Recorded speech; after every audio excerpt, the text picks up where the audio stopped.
Diarrhoea, loose motion. जब food को stomach digest नहीं कर पाता तो इस वजह से अनडाइजेस्टेड फूड के साथ वाटर स्टूल का आना उसे डायरिया कहा जाता है। एक्यूट डायरिया में फ्रीक्वेंसी ऑफ स्टूल बहुत ज़्यादा हो जाती है। कॉजेस, डायरिया का most common cause viral infection होता है।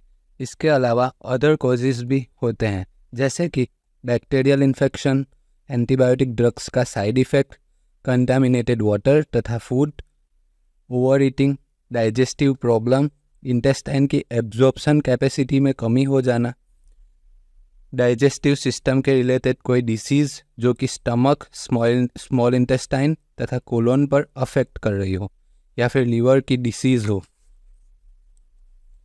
साइन एंड सिम्टम्स, पेशेंट को लूज मोशन होता है, एब्डोमेन में भारीपन लगता है, एब्डोमिनल पेन होता है, एब्डोमिनल क्रैम्प्स आते हैं, नोजिया एंड वॉमिटिंग हो जाती है, डिहाइड्रेशन होता है, थकान लगती है और बेहोशी भी हो सकती है, और प्यास भी बढ़ जाती है, वेट लॉस होता है, वीकनेस हो जाती है, पेशेंट का ब्लड प्रेशर लो हो जाता है और पेशेंट को यूरिनेशन में भी प्रॉब्लम हो जाती है।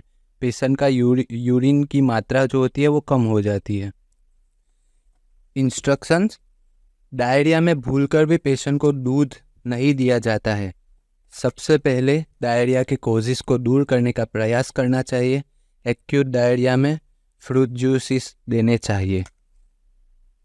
ट्रीटमेंट, टैबलेट मेट्रोनिडाजोल 400 सुबह दोपहर शाम देना चाहिए। टैबलेट लैक्टिक एसिड बैसिलस सुबह दोपहर शाम देना चाहिए। अगर एब्डोमिनल पेन हो रहा है तो एंटीस्पाज्मोनिक मेडिसिन इसके साथ दी जानी चाहिए और एक एंटासिड, रेबेप्राजोल, डोमपेडोन दी जानी चाहिए। और अगर इससे भी रिलीफ ना मिले तो टैबलेट लोपेरामाइड 2 mg सुबह दोपहर शाम देना चाहिए। इसके साथ साथ अगर पेशेंट को फ्लूइड लॉस ज़्यादा हुआ है तो फिर RL 500 लगाया जाना चाहिए। उसके साथ साथ एक एंटासिड इंजेक्शन लगाना चाहिए और ओंडासेट्रन इंजेक्शन अगर उल्टी हो रही हो तो भी लगाना चाहिए।